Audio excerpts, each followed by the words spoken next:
Nós vamos apresentar então o procedimento de calibração completa da balança integradora Bextra modelo 8031.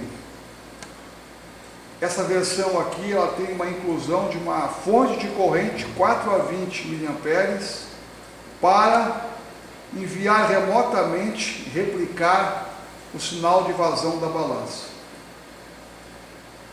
Para este ensaio, nós estamos utilizando aqui uma célula de carga de bancada, simulando as pontes de pesagem instaladas no transportador do cliente.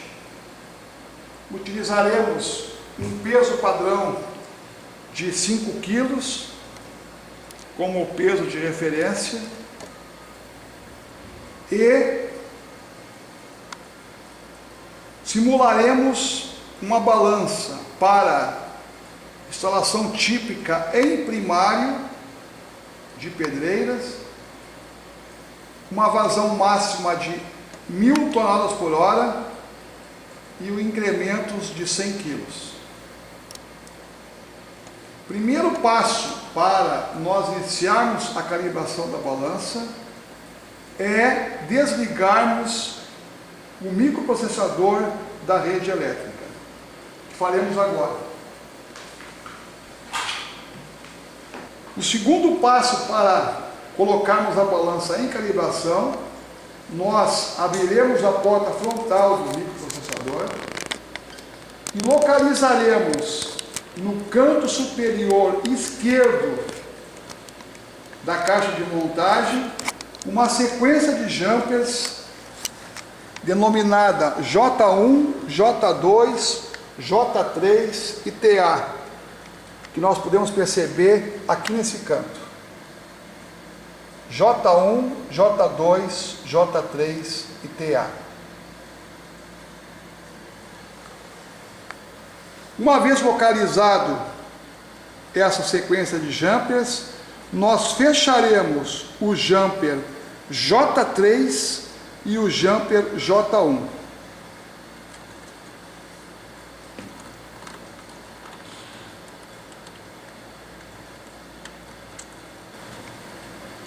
Podemos ver já os jumpers fechados, J3 e J1. E devemos fechar também o jumper JP23, que está localizado do lado direito dessa sequência, nesta posição. JP23, que já se encontra fechado.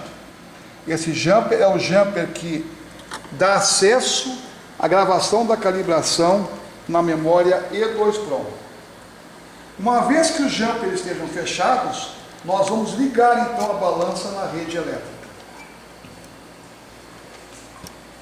Já podemos perceber que a balança, o display superior, já indica a função calibração e o display alfanumérico inferior é o display de informação, aonde nós vamos inserir os diversos parâmetros para a calibração do equipamento. Primeiro parâmetro da calibração é a divisão. A divisão, ela indica o tamanho da menor divisão do incremento do microprocessador. A divisão sendo 1, a balança vai pesar de 1 em 1 kg, ou de 100 em 100 kg, ou de 10 em 10 kg, ou de 1 em 1 tonelada. Posteriormente, o ponto decimal vai indicar o tamanho desse incremento. Os valores podem ser inseridos de 1 a 8. No nosso modelo de calibração para primário, como falado no início, nós calibraremos a balança pesando a cada 100 kg de incremento, a divisão realmente é 1. Caso desejássemos trabalhar com divisão 2, basta acessar diretamente o teclado de membrana do frontal do indicador e alterá-lo, como vamos mostrar agora.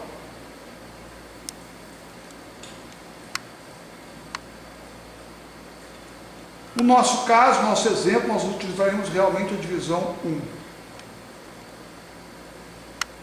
Uma vez especificada, determinada a divisão do equipamento, nós vamos confirmar essa informação na tecla Entra, do próprio teclado.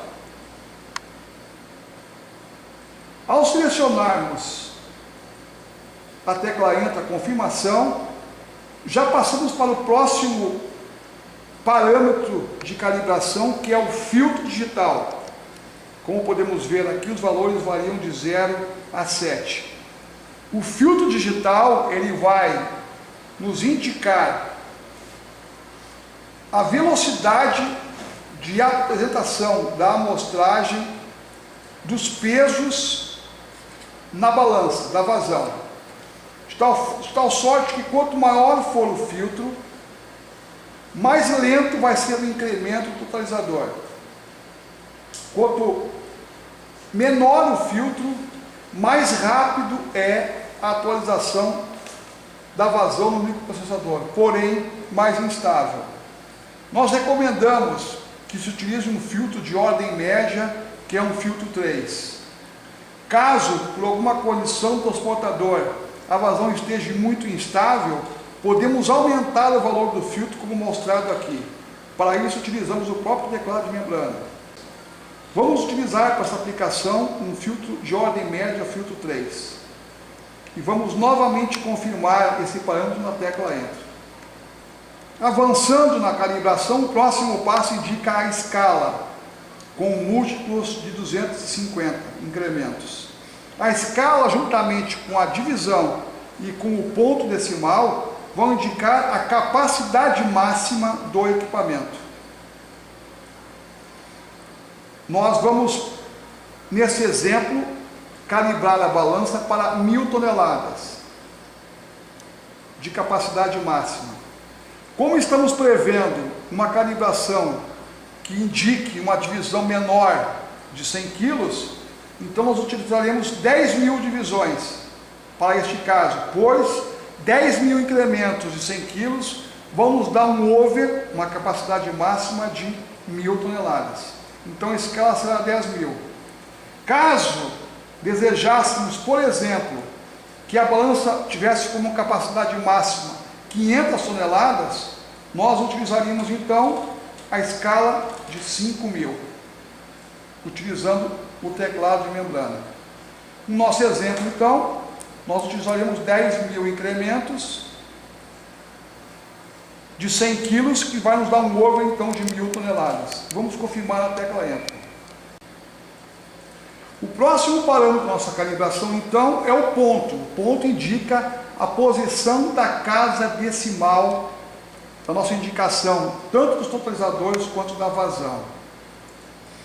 Com ponto 1, a nossa balança pesará de 100 em 100 kg. Com ponto 2, ela pesará de 10 em 10 kg. Com ponto 3, ela pesará de 1 em 1 kg. E com ponto 0, ela pesará de 1 em 1 tonelada. No nosso exemplo, nós vamos utilizar então 100 kg como divisão mínima, então o ponto realmente é na primeira casa. Vamos confirmar então o ponto 1 na tecla Enter. O próximo parâmetro, o micro nos pergunta se nós vamos operar ou trabalhar com placa de relés no equipamento. As placas de relés, elas são saídas digitais com múltiplas funções. Nesse nosso procedimento de calibração, nós não vamos apresentar esta possibilidade ou esta inclusão nesse equipamento. Utilizaremos somente a placa de expansão com saída proporcional de 4 a 20 mA. Então, quando perguntado se o equipamento opera com placa de relés, nós responderemos o 2, não. Avançando o próximo parâmetro da calibração, é nos perguntado o tamanho da divisão do totalizador remoto. Totalizador remoto é uma saída digital pulsada que poderá enviar via sinal digital remoto a totalização do equipamento. Porém, como anteriormente nós indicamos que não teremos placa de relé, essa função é desabilitada no equipamento. Para seguir o nosso procedimento de calibração, vamos optar então a divisão 1. Dividir pelo totalizador remoto por 1, que também pode ser selecionado a opção 2 ou 3, que não surtirá efeito nesta calibração. Vamos optar então por divisão 1. O próximo passo nos é perguntado se nós teremos placas de leituras de entradas digitais no equipamento.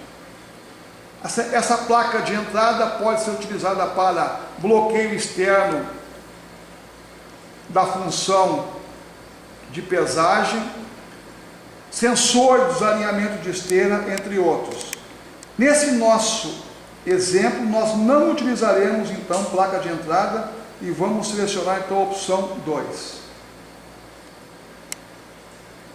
O próximo passo nos é perguntado se nós teremos fonte de corrente número 1 e fonte de corrente número 2. As duas fontes de corrente são de 4 a 20 mA e vão replicar o sinal da vazão proporcional do equipamento. Nós temos duas fontes distintas, isoladas galvanicamente entre si. Vamos indicar então que nós teremos a fonte de corrente no nosso equipamento. No próximo passo, calibrar as fontes de corrente, nós precisaremos contar então com um multiteste digital com escala de 20 ou de 200 mA para a calibração dessa fonte. Então vamos selecionar então aqui fonte de corrente 1 e 2, sim. Neste ponto agora, o equipamento testa todo o range da fonte 4 a 20, tanto da fonte 1 e 2. Para que possamos então testar o funcionamento das fontes, antes mesmo da calibração, nós vamos fazer então a utilização de um multiteste digital setado na escala de 200 mA. Nós vamos abrir a porta frontal do microprocessador, com a ponteira positiva no pino 1 da placa IC51A e a ponteira preta, a ponteira negativa, no pino 2 da placa IC51A. Nesse momento, estamos fazendo a verificação de toda a rampa de atividade da fonte de corrente número 1. Observe que essa fonte vai variar de um valor menor do que 4 mA e maior do que 20 mA.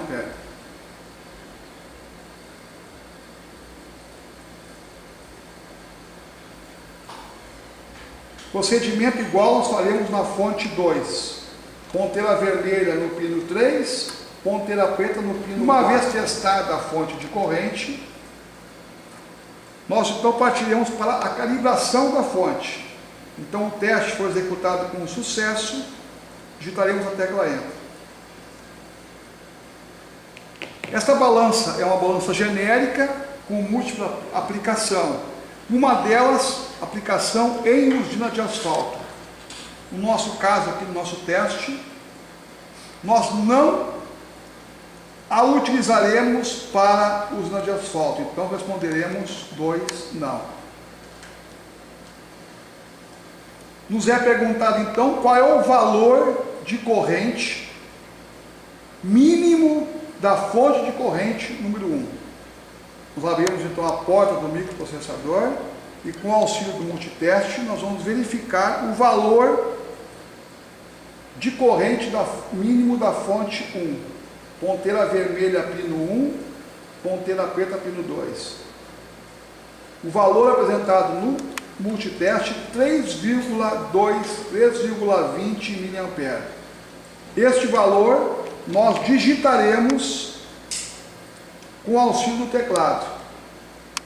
Sugerimos limpar o valor anterior, digitando vários zeros, até que limpe o valor, digitando então o valor medido, 3,20 mA. Uma vez digitado esse valor, nós confirmaremos então o mesmo na tecla Entra. Nos é solicitado então o valor máximo da fonte de corrente número 1. Faremos o mesmo procedimento para o valor mínimo. Nós mediremos na saída da fonte, pino 1 e pino 2, o valor gerado, que é de 22, nesse caso, 22 mA. Novamente, nós faremos a inserção desse valor. Limparemos, digitaremos 22 mA. Note que o ponto decimal já está inserido no display. Não é necessário apertá-lo. Uma vez digitado o ponto, em qualquer momento da calibração, nós vamos abortar a calibração, ou seja, ela deverá ser iniciada novamente. Digitamos os 22 mA e confirmamos na tecla Entra. O próximo passo nos será perguntado qual será o valor máximo de vazão para a indicação de 20 mA. Veja que a limitação do display é de 1000 toneladas por hora. Então vamos digitar, então, nesse caso, 999,9 toneladas, que é o limite máximo para as 1000 toneladas. Caso desejássemos que os 20 mA ocorressem com 500 toneladas por hora, nós digitaríamos no display 500 toneladas, como mostrado. No nosso caso, nosso teste, nós faremos um 20 mA ocorrendo em 1000 toneladas. Digitamos o valor e confirmamos na tecla Enter. Nos é perguntado qual é o percentual para o valor máximo de fonte de corrente. Caso queiramos trabalhar com a fonte de corrente para um controle de equipamentos, dosadores, que correrão proporcionalmente e paralelamente à vazão, esse percentual serve para regular a vazão das bombas dos equipamentos de dosagem. No caso da nossa simulação aqui em Pedreira, não é utilizado, e nós informaremos então o percentual de 99,9, que é o máximo da fonte, ou seja, a fonte será usada em toda a sua extensão. Digitaremos 99,9 e confirmaremos na tecla Enter. Partimos agora então para a calibração da fonte de corrente número 2, que seguirá rigorosamente os mesmos procedimentos da fonte número 1. Observe que no modelo 8031 nós temos duas fontes de corrente disponíveis. Caso ocorra a danificação da fonte número 1, podemos transferir a fiação de comando de envio do sinal da fonte 1 para a fonte 2, que obteremos o mesmo resultado, ou seja, nós temos nesse equipamento uma fonte de corrente reserva, que pode ser utilizada a qualquer momento. Aqui fonte 1 e aqui fonte 2. Confirmaremos a calibração da fonte 2 na tecla Enter. A próxima item da calibração, fonte de corrente número 3. Fonte de corrente número 3, também de 4 a 20 mA, utilizada para a função balança integradora dosadora. Essa fonte para atuação diretamente sobre o inversor de frequência para a manutenção de vazão. No nosso caso, nosso exemplo, em balanças de primário, não utilizamos a fonte 3. Então vamos responder 2, não. Nos é perguntado ainda se teremos fontes 5, 6 e 7. São fontes de corrente também paralelas ao equipamento, com funções bem definidas de dosagem de produtos que correm proporcionalmente à vazão medida. Dosagem de líquidos, de pós, que participarão de uma fórmula. Também no caso de balança para primário, pedreiras, não utilizamos fontes 5, 6 e 7, então responderemos a opção 2, não. O próximo passo nos é perguntado se nós temos tacômetro. Tacômetro é um dispositivo adicionado ao equipamento para fazer a leitura de velocidade instantânea da esteira transportadora. Esse equipamento é utilizado quando temos velocidades variáveis no transportador. No caso de balanças de primário, os TCs possuem velocidade fixa. Nesses casos, a Bexel não recomenda a utilização de tacômetro. Então, nós responderemos nesse caso que a balança não tem tacômetro. Responderemos 2. Importante observar que na existência de tacômetro, na inexistência de tacômetro, a balança precisa conhecer o estado do transportador, se parado ou se em movimento. Como não temos o dispositivo leitor de velocidade, a Bexel disponibiliza um sinal digital para essa informação. É disponibilizado um jumper, 2 posições, indicado TAC.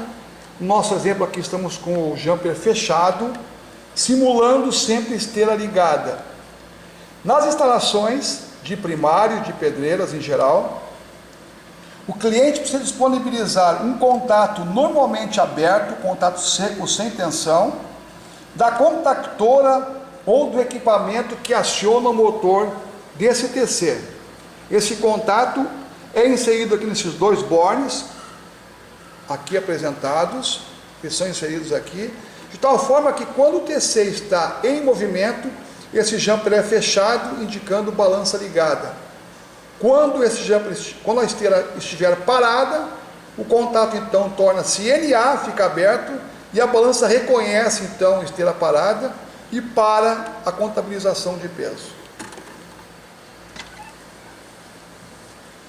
Avançando agora aqui no nosso procedimento de calibração, é nos perguntado então a velocidade. Como não temos leitor de velocidade, é nos perguntado qual é a velocidade real do transportador. Nós devemos então medir a velocidade real do nosso TC e informar aqui pelo teclado de membrana. Sempre lembrando que a casa decimal, o ponto já está implícito no display e não deve ser digitado. No nosso exemplo aqui, nós utilizaremos uma esteira com 60 metros por minuto.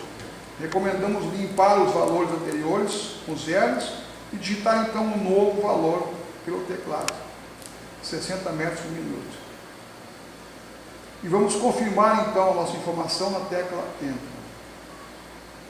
O próximo passo nos é perguntado se nós queremos aferir a balança. Nós vamos responder que sim. Vamos calibrar a balança. Vamos digitar então a opção 1. Nos é perguntado qual a forma de calibração a ser utilizada. Nós temos a calibração forma 1, se for selecionado por totalização. A 2, calibração estática. A 3, por corrente padrão. E a 4, a calibração matemática. Como primeira calibração, recomendamos sempre fazer uma calibração estática, ou seja, com peso padrão, esteira parada, que é uma calibração de aproximação do valor final. Então selecionaremos no primeiro momento a calibração estática, digitando 2.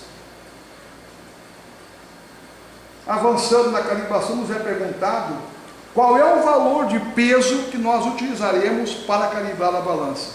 É importante que esse valor seja um valor preciso, pois, utilizando os valores precisos nessa calibração, a calibração de final depois, a calibração fina, será facilitada.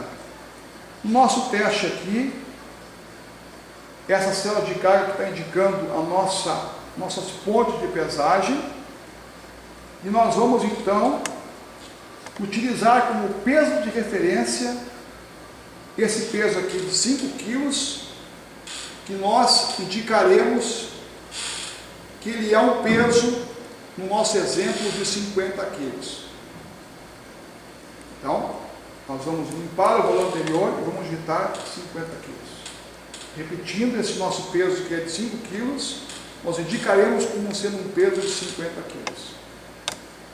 Uma vez indicado o valor do peso, nós vamos confirmá-lo na tecla Enter. É nos perguntado então o comprimento da área de pesagem da balança. Inicialmente vamos entender o princípio da integração de peso de uma balança dinâmica. Nós temos aqui representado a imagem de um transportador convencional, e aqui nós temos então o seu desenho dimensional. Aqui nós temos o rolete anterior, aqui a representação deste mesmo rolete. Aqui nós temos a ponte de pesagem número 1, aqui a representação desta mesma ponte de pesagem. Aqui então a ponte de pesagem subsequente, que é a número 2, aqui a sua representação. E por fim o rolete posterior ao de pesagem, e aqui a sua representação.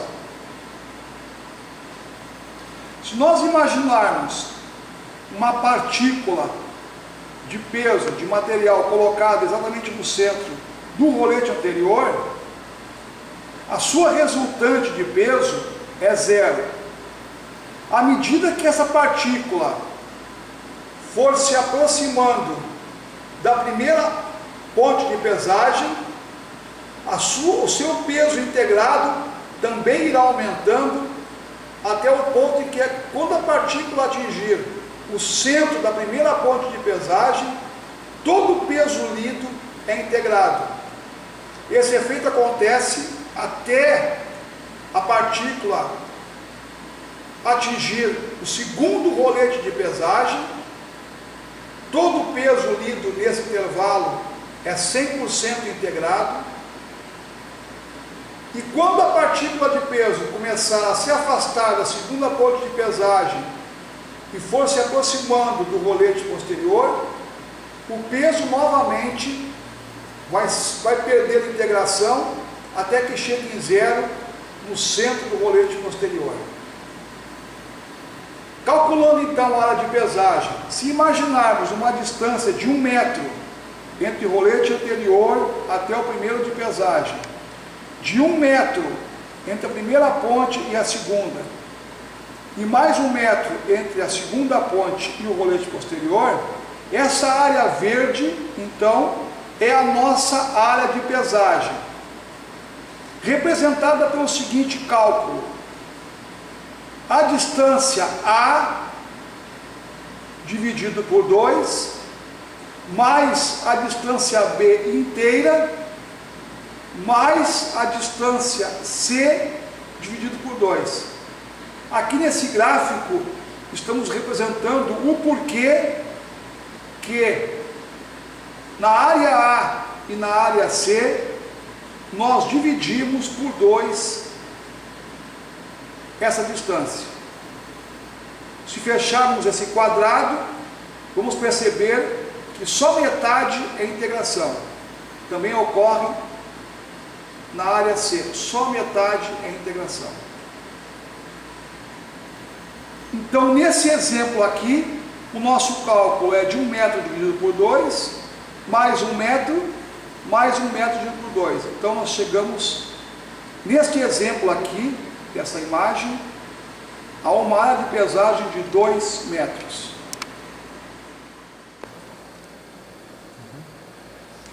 Esses 2 metros, então, será indicado aqui no nosso comprimento. Digitaremos 2 metros. E confirmaremos essa informação então na tecla Enter. Neste momento, a nossa balança, nosso TC, representado aqui agora por essa sinal de carga, essa sinal de carga que está representando a nossa área de pesagem mostrada anteriormente, deve estar vazia, pois nós vamos fazer agora o zeramento do transportador, digitando a tecla Enter. A balança, então, ela tende a fechar um retângulo, busca um retângulo do espelho superior, e embaixo ele escreve zerando balança. Nós estamos, então, verificando todo o peso original, sem carga, balança vazia sobre as células de carga. Após 19 segundos, então, onde foi capturado o zero referencial desse equipamento, a balança, então, o microprocessador nos pede para que coloquemos o peso e pressione e entra. O peso aqui indicado é o peso que indicamos nos parâmetros anteriores, onde foi indicado, então, lá 50 kg. Neste momento, nós vamos colocar o peso padrão sobre a área de pesagem. Aqui no caso, nossa célula de carga de referência. Importante observar aqui na figura que o peso padrão deve necessariamente ser colocado entre as pontes de pesagem, nunca no espaço anterior, nunca no espaço posterior, sempre entre essa área compreendida entre os roletes de pesagem. Uma vez então colocado o peso padrão sobre a lona, dentro da área de pesagem, nós vamos confirmar a nossa calibração na tecla Enter. Note que já é indicado uma vazão, que é resultante do peso vezes a velocidade. Essa é a vazão resultante, então, de 90 toneladas por hora. No display inferior nos é perguntado se queremos fazer calibração por totalização. Nesse momento nós responderemos que não desejaremos agora fazer calibração por totalização, digitando 2. A nossa calibração estática e completa da balança está concluída. Nesse momento recomendamos então que o jumper J1 e J3 fechados no início desse procedimento seja então aberto. Procedimento que faremos agora. Uma vez os jumpers retirados, nós temos ali 4 jumpers. O jumper TA, uma vez fechado, ele dispensa a utilização de senha para acesso de parâmetros no display. Com ele aberto, é necessária a introdução da senha de fábrica. Nesse procedimento, nós trabalharemos com o jumper aberto, necessitando então da calibração da senha de fábrica.